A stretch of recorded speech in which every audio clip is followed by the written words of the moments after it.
நிகழ்ச்சியை தலைமையை நடத்தி கொண்டிருக்கிற அண்ணன் சந்திரதரன் அவர்களுக்கும் முன்னிலை வைக்கின்ற எங்களது தேவன சட்டமன்ற உறுப்பினர் அண்ணன் கண்ணன் அவர்களுக்கும்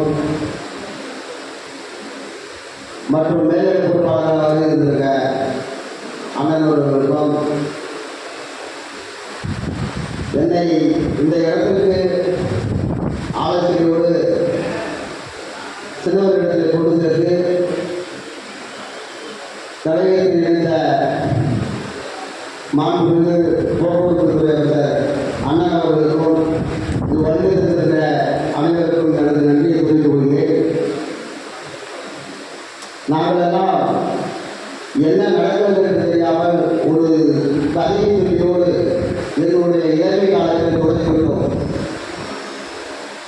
நாங்கள் ஒரு தந்தையிடத்திலே கோவித்து கொண்டு எப்படி வெளியே சென்றோமோ அப்படிதான் ஈழப்பட்டாலும் தலைவர் மீது கொண்ட பட்டாலும் நம்பி சென்றோம்.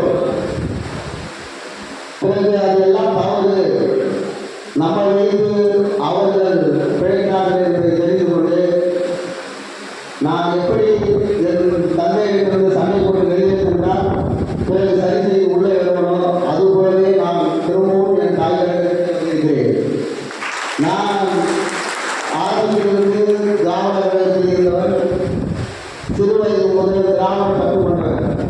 இருந்தாலும் சிறிது காலம் ஏதோ விலகி தனி கொடுத்தனம் போன்ற மாதிரி கோரி செய்து திரும்பவும் என் வீட்டுக்கே வந்துவிட்டேன்.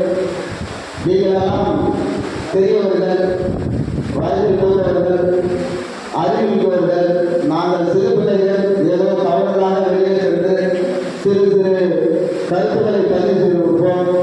அதை தான் மனதில் வைத்துக் கொள்ளாமல் உங்கள் நிலம் பிடித்து நடக்க நாங்கள் தயாராக இருக்கிறோம். எங்களை நீங்கள் அழைத்து சென்று அறிவுரை கூட்டி எங்களிடம் கேட்டுக்கொண்டு வாய்ப்புக்கு நன்றி கூறி விடைபெறுகிறேன். நன்றி, வணக்கம்.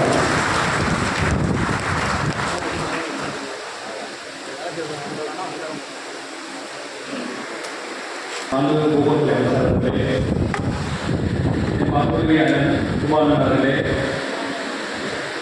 சட்டமன்ற உறுப்பினர் அண்ணன் அசோக் அண்ணன் அவர்களே, முனைவர் அண்ணன் சபாபதி மோகன் அவர்களே, அண்ணா அவர்களே, பொது அனைத்து நிர்வாகிகள், மத்திய பேச்சாளர், தேர்தல் பேச்சாளர்கள் உள்ளிட்ட அனைவரும் என் முதலில் மாலை வணக்கம். இந்த கூட்டத்துடைய நோக்கம் தலைவரோட 22வது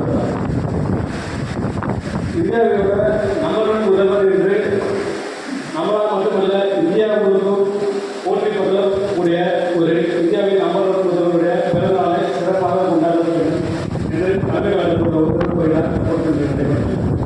சிறப்பாக கொண்டாடணும்னா யூஸ்வலாக பண்ணுற மாதிரி வெறுமன ஒரு விதிப்பு கொடுக்கிறதோ, கொடியேற்றுறதோ, கொடி கம்பத்தில் மாற்றி அமைக்கிறதோ, அது மட்டும் இல்லாமல் நீங்கள் இந்த முறை செய்ய வேண்டிய நலத்திட்ட உதவிகள், நலத்திட்ட பணிகள், நீங்கள் எது செஞ்சாலும் நீங்கள் செய்கிற ஒவ்வொரு விஷயமும் ஒவ்வொரு ஓட்டாக மாறுவதை தான் நான் கேட்கிறேன். ஏன் இந்த நேரத்தில் ஒவ்வொரு விஷயத்தையும் ஒரு ஓட்டாக மாறுறது? ஏன்னா நீங்கள் வரக்கூடிய பாடல்கள் வந்து நீங்கள் ஒரு வருடத்தில் தேர்தல், அப்படி நீங்கள் இந்த தேர்தல் காலத்தில் நீங்கள் பயணிக்கும் போது வெறுமன் குடியேற்றதோட முடிச்சிட முடியுமா? இன்னைக்கு இங்கே நாமக்கல்ல ஒருவர் ஏகப்பட்ட பேர் வந்துருக்கீங்க. அவங்களுக்கெல்லாம் ஒரு சிறப்பான எதிர்காலம் இந்த மண்ணில் இருக்கிறதுல எந்த மாற்றங்களும் இல்லை.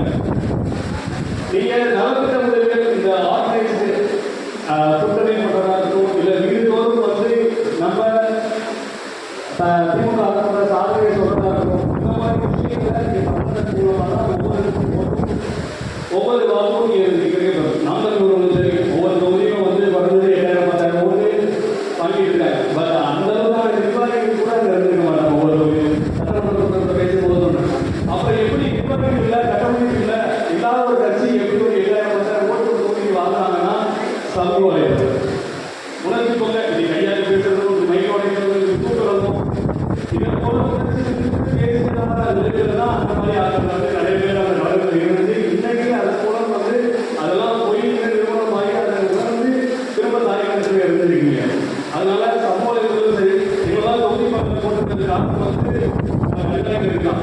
தேர்தல் மட்டும் இல்லாமல் நிறைய நீங்கள் செய்யக்கூடிய நலத்திட்ட உதவிகள், நீங்கள் சிறப்பாக செய்யக்கூடிய விஷயங்கள் எல்லாத்தையும்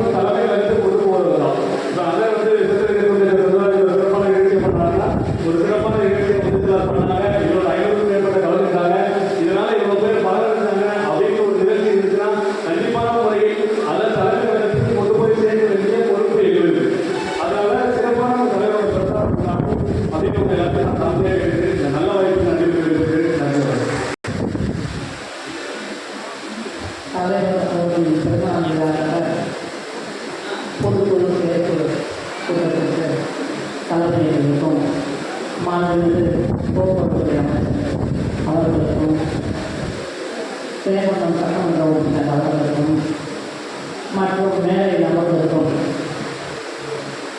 கழக முன்னோடிகள் அனைவருக்கும் ஒன்றிய நகர பேரூர் கழக மகளிரணி மற்றும் இங்கு வந்திருக்கும் கழக உறவுகள் அனைவருக்கும் என்னுடைய மாலை வணக்கத்தை கூறி தளபதி அவர்களின் பிறந்த நாள் விழா மிக சிறப்பாக கொண்டாடப்பட வேண்டும் என்பதற்காக இந்த கூட்டம் நடைபெற்று கொண்டிருக்கிறது. தம்பி சொன்ன மாதிரி இந்த நிகழ்ச்சி நம்ம ஒரு உதவும் நிகழ்ச்சியாக இருக்கணும். நம்ம இதெல்லாம் கொடியேற்றுவோம், லட்டு கொடுப்போம், சாக்லேட் கொடுப்போம், எங்கேயாவது ஒரு இடத்துல அன்னதானம் பண்ணுவோம். இதெல்லாம் இல்லாமல் இந்த ஏன்னா இன்னும் ஒரு வருஷம் தான் இருக்குது. மக்கள் மனசில் திமுக காரணம்னா உதவி செய்வாங்கன்ற எண்ணத்தை பதிய வைக்கணும். அதுக்கு நாம் இந்த தலைவர் அவர்களின் பிறந்தநாள் விழாவில் ஏழை எளிய மக்களுக்கு நம்மளால் முடிஞ்ச ஒரு ஒருத்தர் 5 பேர் கூட கற்று எடுத்துக்கலாம். அவங்களுக்கு என்ன உதவிகள் வேணுமோ அதை நம்ம வாங்கி செய்யலாம். ஒன்றிய நகர செயலாளர் அவர்களெல்லாம் புக்கு கொடுக்கலாம். இல்லை ஒரு ஏழைகளாக இருக்கிற ஒரு சில காலனி பகுதிகள்லாம் போய் ஒரு 100-200 புடவை வாங்கி கொடுக்கலாம். இதெல்லாம் மக்கள் மனசில் நிற்கும். இந்த மாதிரி அவருடைய பிறந்தநாளை நம்ம இந்த மாதிரி கொண்டாடினா நம்ம எலெக்ஷனுக்கு நம்ம ஓட்டு கேட்க போகும்போது அது நமக்கு ஒரு நல்ல அறிமுகமாக இருக்கும். அன்றைக்கி வந்தாங்க, நமக்கு நிறைய உதவி செஞ்சாங்கன்னு சொல்லிட்டு அந்த மாதிரி சிறப்பாக இந்த பிறந்தநாள் அவருடைய பிறந்தநாளை கொண்டாடணும். ஏன்னா நம்ம இன்னைக்கு மத்திய அரசு நம்மளுடைய கழுத்தை தெரிஞ்சுக்கிட்டு இருக்கு. அதை நம்ம எல்லாத்துக்குமே தெரியும். இப்போ கூட பாருங்கள், பாராளுமன்ற தொகுதியை 31 ஆக்க போகிறாங்க. நம்ம 39 தொகுதி இதுவே மத்திய அரசு பேசிக்கிட்டு இருக்கு. இப்படி ஏன்னா இன்னைக்கு எல்லா இந்தியாவில் 2வது மாநிலமாக தமிழ்நாடு இருக்குது. கல்வியாக இருக்கட்டும், மகளிருக்கான வேலை வாய்ப்பாக இருக்கட்டும், மகளிருக்கான உதவித்தொகையாக இருக்கட்டும், இலவச பஸ்ஸாக இருக்கட்டும், காலை உணவு திட்டமாக இருக்கட்டும், இல்லை இன்னும் நிறையா இருக்குது. தளபதி அவர்களுடைய திட்டங்கள் நாங்களே ஒரு நோட்டீஸ் அடிச்சு கிராமப்புறங்கள்லாம் போய் கொடுக்கலான்னு ஒரு யோசனை இருக்கும். மாண்புமிகு அமைச்சருக்கு சொல்லிட்டு இதை செயல்படுத்தலாம் மகளிர் அணியோட சேர்ந்துட்டு.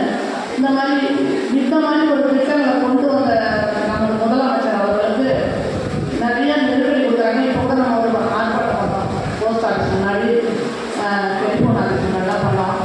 இதெல்லாம் நமக்கு கொடுக்க வேண்டிய வரியை கொடுக்கல. இந்த மாதிரி பல விதத்தில் நமக்கு எவ்வளோ துன்பத்தை கொடுக்க முடியுமோ அவ்வளோ துன்பத்தை மத்திய அரசு நமக்கு கொடுத்துருக்கு. இதெல்லாம் கடந்து நம்ம ஜெயித்து வரணும்னா அதுக்கான உழைப்பை நம்ம கொடுக்கணும். நம்ம இதுக்கு ஒரு எதிர்நீச்சல் போட தான் நம்ம கரையை அடைய முடியும். அந்த மாதிரி நம்ம இந்த இதில் நம்மளுடைய முழு உழைப்பையும் கொடுத்து தளபதி அவர்களுக்கு 2026 நம்ம அவங்க கேட்ட தொகுதியோட அதிகமான தொகுதியை நம்ம ஜெயிச்சு கொடுக்கணும். அதுக்கு இப்போவே நம்ம இந்த பிறந்த நாளையே நம்ம முன்னோடியாக எடுத்துட்டு நம்ம மக்களுக்கான